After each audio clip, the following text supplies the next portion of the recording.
नमस्कार दोस्तों, आप सभी का फिर से स्वागत है टेक्नोलॉजी क्रीड़ा चैनल में। और आज का जो वीडियो है वो रिएक्ट के ऊपर ही है। रिएक्ट में आप लोगों का ये दूसरा वीडियो ट्यूटोरियल है जहां पर हम लोगों को मेंबरशिप में इंक्लूड हम लोग करेंगे इसको। और आप लोगों को बता दूं कि आज हम लोग रिएक्ट वर्सेस एचटीएमएल भी जानेंगे कि रिएक्ट और एचटीएमएल क्या है। और साथ ही हम लोगों को ये भी पता लगाना पड़ेगा, क्योंकि जब स्टार्ट करते हैं हम लोग रिएक्ट को, और हम लोगों ने एंगुलर को भी स्टार्ट कर दिया। एंगुलर के बेसिक वीडियो ट्यूटोरियल तो हम लोगों ने क्लियर कर दिए हैं। रिएक्ट के भी हम लोग बेसिक वीडियो ट्यूटोरियल आप लोगों को क्लियर करेंगे, जो आप लोगों का मेंबरशिप में एक प्रोजेक्ट भी रहेगा, उसके ऊपर हम लोग कंप्लीट प्रोजेक्ट भी डिजाइन करेंगे। पहले तो मैं आप लोगों को बता दूं कि जो लोग मेंबरशिप को अभी तक जिन्होंने नहीं जाना है वो बता दूं कि मेंबरशिप एक ऐसा प्रोग्राम है जिसकी फीस 600 रुपीज है। लेकिन 600 रुपीज में आप लोगों को क्या क्या मिलता है वो देखिए। आप लोगों को ASP.NET कोर के ऊपर कंप्लीट वीडियो ट्यूटोरियल मिलेंगे, यानी कि बिगिनर होगा, उसके बाद में इंटरमीडिएट लेवल होगा, उसके बाद में एडवांस लेवल होगा। तो इंटरमीडिएट लेवल है, उसमें थोड़ा सा कॉम्प्लेक्स चीजें हम लोग डाल देंगे, थोड़ा कोड को सुधारेंगे। और जो एडवांस लेवल होगा उसमें हम लोग HLD LLD डिजाइन कैसे करते हैं, प्रोटोटाइप्स कैसे बनाते हैं, उसके बाद में मतलब वो एक एडवांस लेवल होगा कि जहां पर डिजाइन पैटर्न्स कैसे काम में लेते हैं, वो सारा का सारा होगा। तो रेस्ट यहाँ पर सिर्फ ASP.NET कोर के बारे में ही आप लोगों को वीडियो नहीं मिलेंगे। रेस्ट API है आप लोगों का, ब्लेजर है आप लोगों का, एंगुलर है आप लोगों का, रिएक्ट है आप लोगों का, इन सभी पर आप लोगों को वीडियो ट्यूटोरियल मिलेंगे। तो ये सिर्फ इसकी फीस 600 रुपीज है। आज इसकी फीस 600 रुपीज है, लेकिन कल 100% इसकी फीस बढ़ेगी, क्योंकि जैसे जैसे कोर्सेज बढ़ते जाएंगे वैसे वैसे इसकी फीस जो है वो बढ़ती जाएगी। रिएक्ट स्टार्ट हो चुका है, माइक्रो सर्विस भी मैं सोच रहा हूँ साथ में ही आप लोगों के स्टार्ट कर दूं।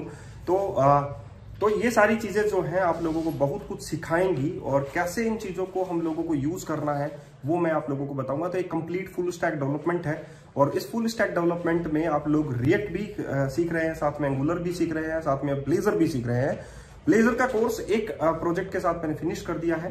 जो लोग प्रैक्टिस करना चाहते हैं वो प्रैक्टिस कर सकते हैं। मैंने वीडियो ट्यूटोरियल भी दे रखा है, कंप्लीट सोर्स कोड भी आप लोगों को दे रखा है। तो बहुत कुछ सीखने को मिलेगा। जो लोग इंटरेस्टेड है वो फॉर्म फिल करें, जो लोग नहीं इंटरेस्टेड है वो आप लोग सोच सकते हैं कि 600 रुपीज आप लोगों के लिए ज्यादा मायने रखता है। क्योंकि बहुत बार मैंने ये नोटिस किया है, अमेजन से बहुत बार ऐसे प्रोडक्ट खरीद लेते हैं, लेकिन एजुकेशन के लिए वो लोग 200 या 100 रुपीज में भी सोचते हैं। तो चलिए हम लोग चलते हैं और आप लोगों को बताते हैं कि क्या क्या हम लोग रिएक्ट के अंदर अभी करने वाले हैं। क्योंकि लास्ट टाइम हम लोगों ने एक पूरा प्रोजेक्ट जो है वो रिएक्ट के अंदर बना लिया था। अब हम लोगों को HTML और उसके अंदर एक डिफरेंस मैं आप लोगों को बताऊंगा रिएक्ट में क्या डिफरेंस होता है। HTML के साथ हम लोग जावास्क्रिप्ट यूज करने वाले हैं, और रिएक्ट के साथ हम लोग कुछ जो स्टेट्स है वो यूज करने वाले हैं। स्टेट्स क्या होती हैं उसके बारे में हम लोग बाद में बात करेंगे। कंपोनेंट्स क्या होते हैं बाद में बात करेंगे। इफेक्ट्स क्या होते हैं वो बाद में बात करेंगे। लेकिन हम लोग एक बार के लिए इनिशिएट लेंगे कि HTML और रिएक्ट में क्या डिफरेंस है। चलिए अब हम लोग चलते हैं कोड पैन के ऊपर और आप लोगों को बताते हैं कि दोनों में डिफरेंस क्या है। तो ये है हमारा मेंबरशिप प्रोग्राम, जिसमें आप लोगों को .NET कोर के ऊपर, डैपर के ऊपर, रेस्ट API के ऊपर, एंगुलर के ऊपर, Entity Framework Core, MS test unit, .NET Blazor, unit testing, HTML, jQuery, CSS, SQL server और रिएक्ट। इतना ही नहीं, आगे भी वीडियो ट्यूटोरियल आप लोगों को मिलते रहेंगे। आप लोगों को जो वीडियो ट्यूटोरियल मिलेंगे वो beginning to professional video tutorial मिलेंगे, प्रोजेक्ट बेस्ड मिलेंगे। आपको सिर्फ एक बार ही पेमेंट करना है, दैट इज 600 रुपीज। और ये कैसे पेमेंट करना है आप लोगों को पता है। वीडियो के डिस्क्रिप्शन बॉक्स में जाना है, वहां पर आप लोगों को गूगल फॉर्म मिलेगा, उसे आप लोगों को फिल करना है, एंड फाइनली आप लोगों की मेंबरशिप स्टार्ट हो जाएगी। कल हम लोगों ने यहाँ तक जो प्रोजेक्ट था वो क्रिएट कर लिया था। अब हम लोग इसको फिर से कमांड प्रॉम्प्ट में ओपन करते हैं। ये दूसरा दिन है, और इसको हम लोग देखिए, मैं मैन रूट फोल्डर में हूँ, और उसके बाद मैंने यहाँ पर जो आप लोगों के पास बुक शॉप के नाम से जो प्रोजेक्ट बनाया था उसमें आप लोगों को SRC पब्लिक और नोट मॉड्यूल्स मिलेंगे।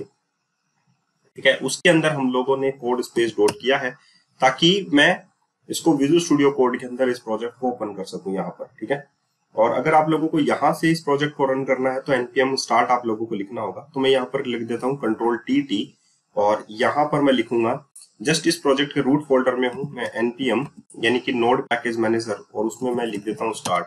तो ये एप्लीकेशन जो है वो आप लोगों की स्टार्ट हो जाएगी।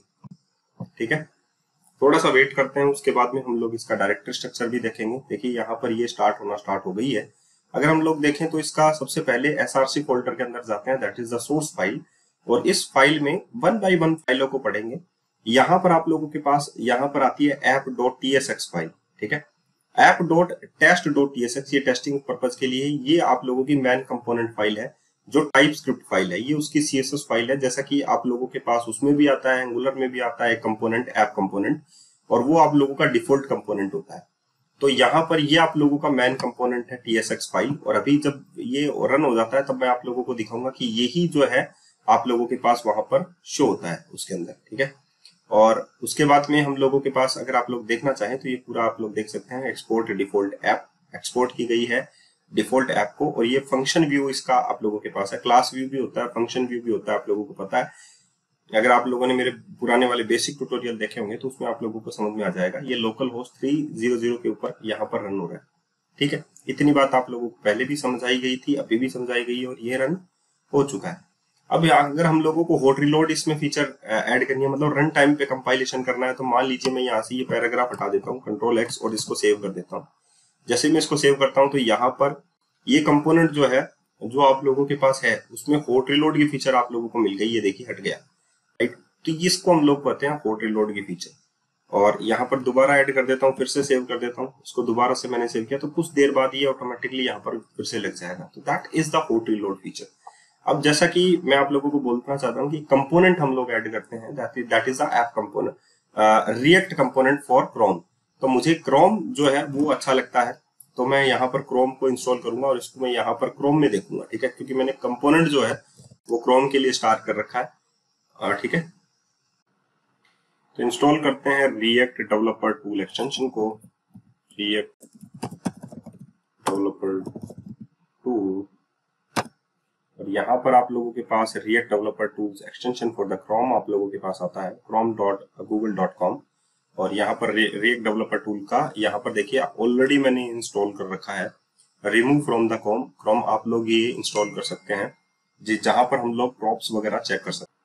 अब मैं इस पेज को जो है अपने पास यहाँ पर इसमें क्रोम का जो एक्सटेंशन मैंने यहाँ पर डाउनलोड कर रखा है, इंस्टॉल कर रखा है, उसके अंदर हम लोग इसको ओपन करते हैं। जब मैं इस एप्लीकेशन को यहाँ पर देखता हूँ तो इसने साफ साफ मुझे बोला है कि this page is reaching the development build for react. ये डेवलपमेंट मोड में आप लोगों का पेज है, ठीक है।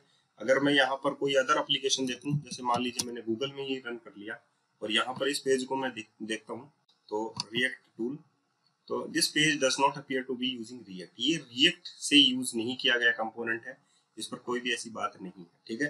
तो जाहिर सी बात है कि ये उस रिएक्ट से रिलेटेड जो डेटा है उसको हम लोगों के पास लाकर देगा। अब हम लोगों को यहाँ पर इंस्पेक्ट एलिमेंट करना है और यहाँ पर उसका जो पेज है वो हम लोगों को देखना है, जैसे कि कंपोनेंट फोल्डर भी इसमें एक ऐड हो जाएगा।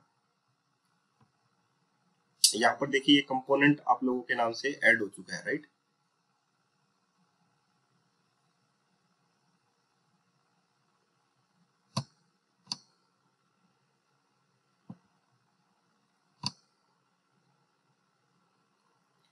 अगर आप लोग देखें, देखिए और भी खिसका देता हूँ, ठीक है।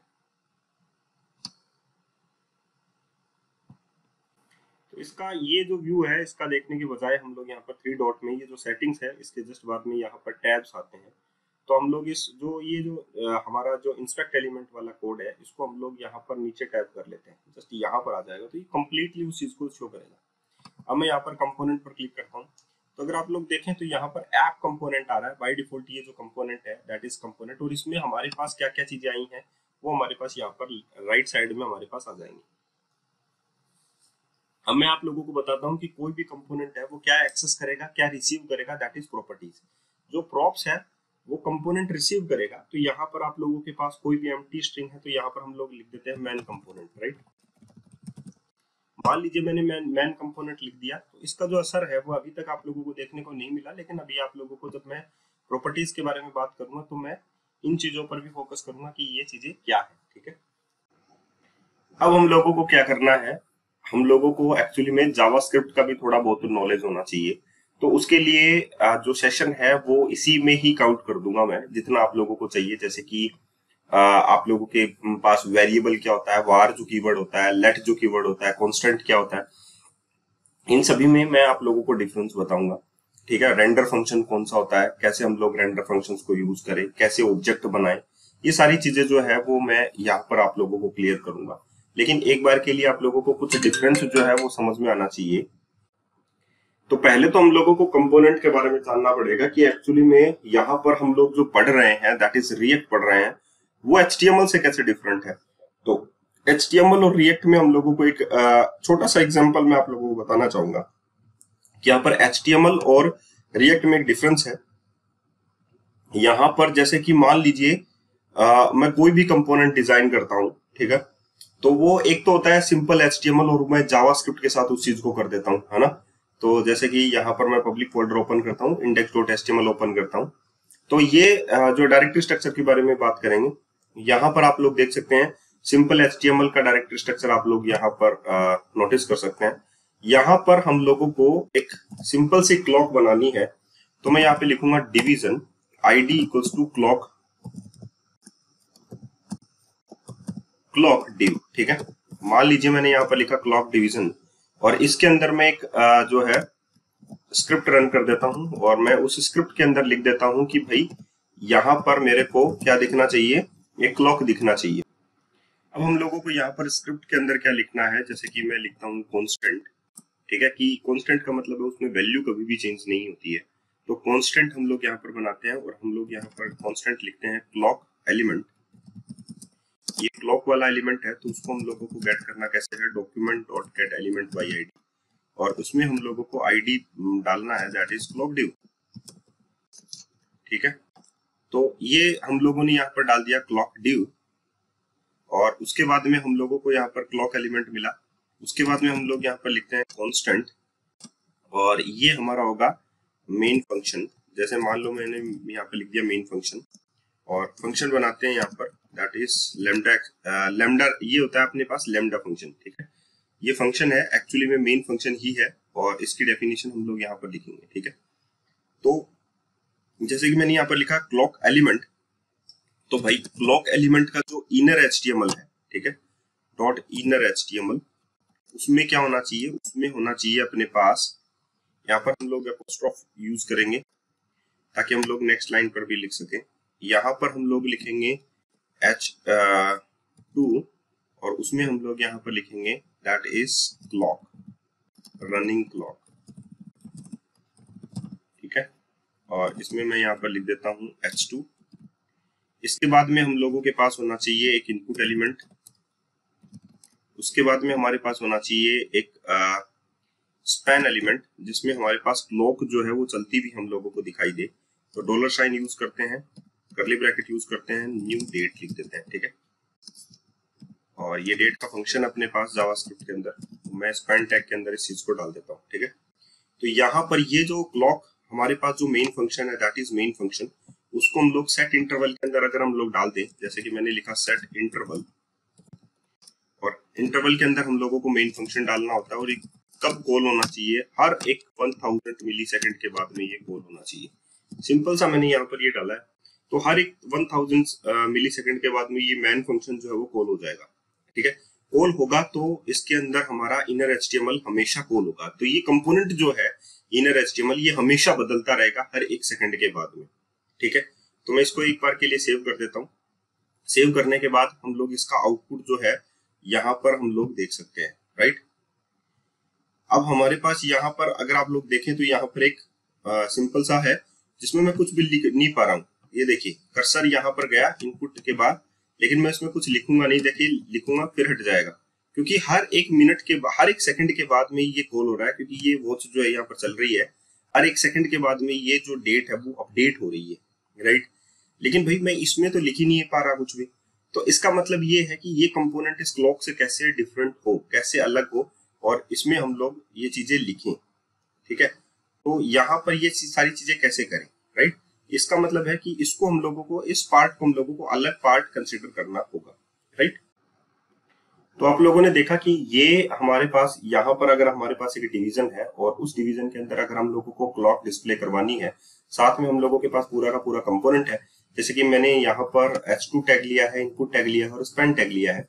तो अगर आप लोगों को ये तीनों के तीनों एलिमेंट में यहाँ पर देखिए जो सेट इंटरवल यहाँ पर जो फंक्शन लगा है, ये जो मेन फंक्शन है वो हर एक सेकंड के बाद में अपडेट हो रहा है। तो हम लोग उस टेक्स्ट बॉक्स में कुछ लिख ही नहीं पाएंगे, क्योंकि हर एक सेकंड के बाद में वो अपडेट हो जाएगा तो उसकी वैल्यू इरेज हो जाएगी, राइट। तो यहाँ पर हम लोगों को इन दोनों को अगर सेपरेट करना हो तो वो हम लोग रिएक्ट की हेल्प से कर सकते हैं। रिएक्ट के मैन कंपोनेंट के अंदर चलते हैं हम लोग एसआरसी के अंदर, और एक छोटा सा एग्जांपल आप लोगों को बताते हैं कि हम लोग कैसे कर सकते हैं।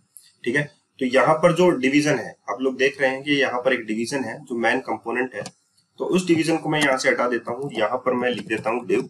ठीक है, और यहाँ पर लिख देता हूँ react example, react clock example. ठीक है, और इस रिएक्ट क्लॉक एग्जाम्पल के अंदर जो है रिएक्ट क्लॉक एग्जाम्पल, ठीक है, और इसके अंदर हम लोग लिख देते हैं ये जो है H2 के अंदर हम लोग लिख देते हैं, क्योंकि एक पेरेंट कंपोनेंट होना चाहिए फंक्शनल कंपोनेंट के अंदर। ये एक्चुअली में एक फंक्शनल कंपोनेंट है ऐप, तो ये मैं बाद में बताऊंगा कंपोनेंट्स कौन कौन से होते हैं, उसके बारे में हम लोग बाद में बात कर लेंगे। यहाँ पर हम लोग एक इनपुट एलिमेंट ऐड कर लेते हैं, और यहाँ पर हम लोग इनपुट एलिमेंट ऐड करने के बाद में हम लोग यहाँ पर एक ऐड करते हैं स्पेन टैग, और स्पेन टैग में हम लोगों को यहाँ पर अगर मैंने जो सेम कंपोनेंट अगर उसको ऐड किया, जैसे कि करली ब्रैकेट के अंदर न्यू डेट, तो वो इसको सपोर्ट ही नहीं करेगा पहली बात तो। ठीक है, तो यहाँ पर ये डेट को सपोर्ट ही नहीं कर रहा है, यहाँ पर एरर दे रहा है that date is not assignable to the type. तो हम लोगों को यहाँ पर पहले ही हटाना पड़ेगा ताकि ये फंक्शन जो है वो रन हो जाए। ठीक है, तो मैं इसको सेव करता हूँ।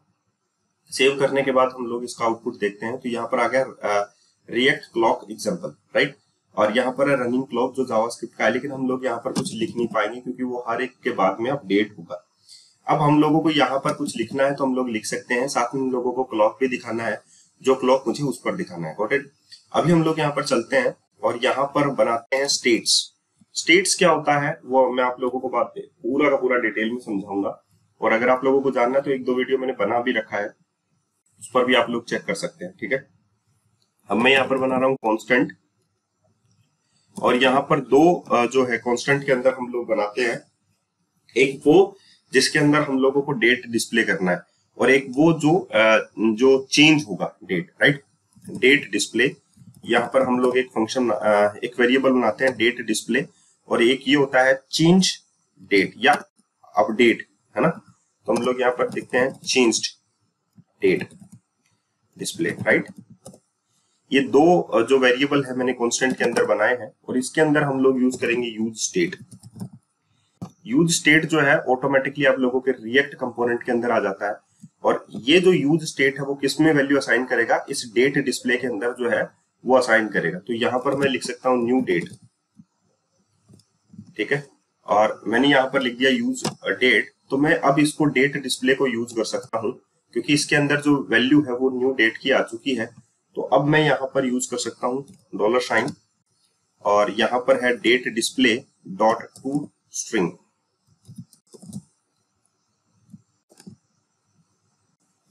सॉरी, अब मैं यहाँ पर यूज कर सकता हूँ date display dot to string. तो आप लोग अगर मैं अब सेव करता हूँ और अब आप लोग इसका रिजल्ट देखेंगे, तो यहाँ पर डेट जो है वो आप लोगों की डिस्प्ले हो चुकी है टाइम के साथ। Got it. तो हम लोगों को यहाँ पर ये नहीं यूज करना है, क्योंकि ये एपोस्ट्रोफ के अंदर नहीं है। पहली बात बता देता हूँ, जावास्क्रिप्ट में हम लोग यूज करते हैं एपोस्ट्रोफ हो तब। ठीक है, तो डेट डिस्प्ले ये तो हम लोगों ने डेट कर दिया। अब हम लोगों को इस चेंज जो भी यहाँ पर चेंज होगा, ठीक है, मैं यहाँ पर लिख देता हूँ चेंज डेट डिस्प्ले जो है वो जो भी इसमें चेंज होगा वो इसमें रिफ्लेक्ट करेगा, और ये यहाँ पर इसको रिफ्लेक्ट करेगा, राइट। तो इसके लिए हम लोग इसके अंदर कोई भी चेंज हो, इसके अंदर हम लोग सेट इंटरवल जो फंक्शन है वो यूज करेंगे। तो ये हम लोगों को कैसे करना है, यूज इफेक्ट के थ्रू हम लोग कर सकते हैं। सिंपल सा एग्जांपल बता रहा हूँ, ये सारे के सारे बाद में डिस्कस करूंगा आप लोगों के सामने, ताकि आप लोगों को ज्यादा बेहतर कुछ चीज समझ में आ सके, राइट। तो मैं यहाँ पर यूज कर रहा हूँ यूज इफेक्ट। यूज इफेक्ट जो है वो एक फंक्शन है, जैसे कि यूज स्टेट एक फंक्शन है, वैसे यूज इफेक्ट भी एक फंक्शन है। कंट्रोल डॉट कर सकते हैं हम लोग, और यहाँ पर हमारे पास disable react hook show documentation, यहाँ पर हम लोगों को एक मिनट यूज इफेक्ट ये आ गया हमारे पास, ये भी रिएक्ट कंपोनेंट के अंदर ही है। तो हम लोग यहाँ पर यूज इफेक्ट करते हैं, और यहाँ पर एक फंक्शन कंपोनेंट हम लोगों को यूज करना है, दैट इज दिस वन। ठीक है, अब हम लोगों को यहाँ पर क्या करना है, यूज इफेक्ट के अंदर एक हम लोगों को कोई भी एक सेट करना है, ताकि हम लोग उसे अपडेट कर सके इंटरवल के अंदर। Got it. तो मैं यहाँ पर यूज करता हूँ कॉन्स्ट, और यहाँ पर करता हूँ इंटरवल वेरिएबल, इंटरवल वेरिएबल, और यहाँ पर मैं यूज करता हूँ सेट इंटरवल।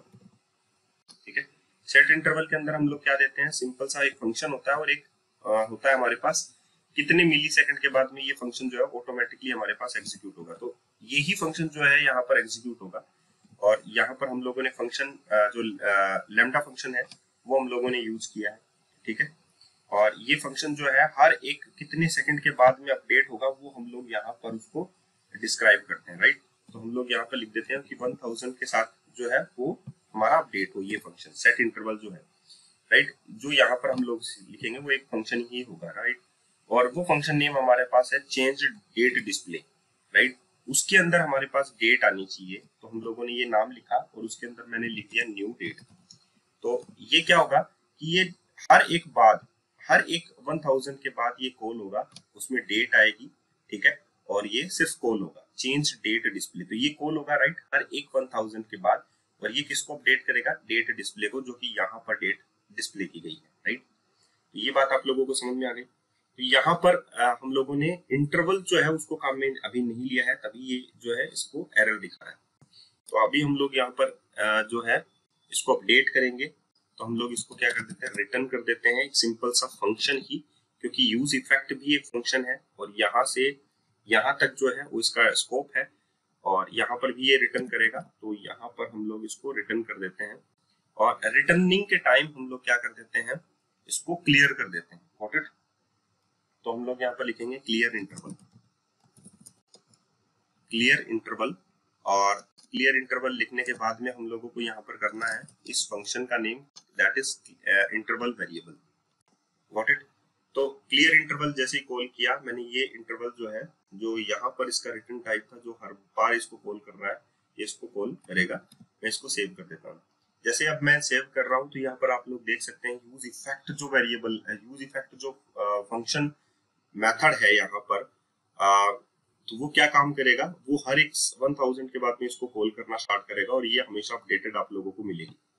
तो यहाँ पर आप लोग देख सकते हैं कि 55, 56 ये भी अपडेट हो रहा है, ये भी अपडेट हो रहा है, लेकिन हम लोग इसमें कुछ नहीं लिख पाएंगे। ठीक है, तो इंडिविजुअल कंपोनेंट लेकिन हम लोग यहाँ पर अब लिख पाएंगे। राइट, जैसे कि मेरा नाम मैंने लिख दिया, क्योंकि ये कंपोनेंट जो है वो इस कंपोनेंट से अलग है। तो जो भी कंपोनेंट हम लोगों को अपडेट करना हो वो इंडिविजुअली हम लोग जो है डोम विजन से चेंज कर सकते हैं। तो ये रिएक्ट का एक कंपोनेंट डोम विजन जो है वो हम लोग यूज कर सकते हैं, जिसको हम लोगों को चेंज करना है। तो ये बहुत छोटी छोटी बातें हैं। एक बार के लिए तो ये इंट्रोडक्शन वीडियो ही है जो कि मैं आप लोगों को प्रोवाइड कर रहा हूँ, लेकिन बाद में मैं आप लोगों को पूरा का पूरा ये प्रोवाइड करूंगा कि क्या होता है फंक्शन कंपोनेंट। ये फंक्शन कंपोनेंट है आप लोगों का, ऐसे ही क्लास कंपोनेंट भी होता है, तो एक दो वीडियो मैंने बना भी रखा है उसका, तो वो भी मैं बताऊंगा। ठीक है, तो आज का वीडियो जो है वो ये शानदार वीडियो आप लोगों को लगा होगा, क्योंकि HTML में और रिएक्ट में मैंने आप लोगों को डिफरेंस बताया है कि इन दोनों में डिफरेंस क्या है। ठीक है,